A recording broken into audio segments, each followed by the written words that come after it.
If your septic system is letting solids escape, it's probably because the effluent filter is either damaged or missing, and fixing this can save you a whole lot of trouble.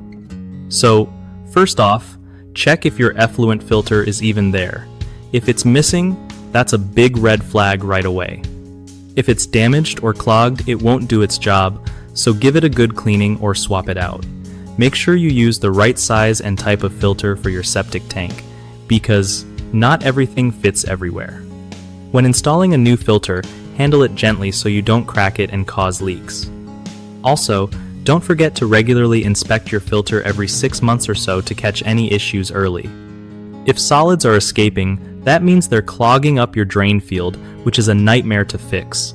Keeping the effluent filter in good shape helps prevent costly repairs and keeps your septic system running smooth.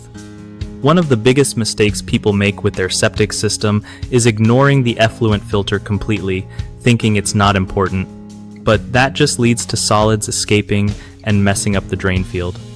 Another common problem is using the wrong type of filter or installing it incorrectly, which can cause cracks or leaks and defeat the purpose entirely. Lastly, forgetting to clean or replace the filter regularly lets it clog up fast, causing backups and even sewage smells in your yard. To fix these, always install a proper effluent filter designed for your tank model, check it twice a year for damage or blockages, and replace it if you see any cracks or serious buildup. BigHomeProjects.com is a solid spot for homeowners looking to find trusted local contractors who really know their stuff when it comes to septic systems and home repairs.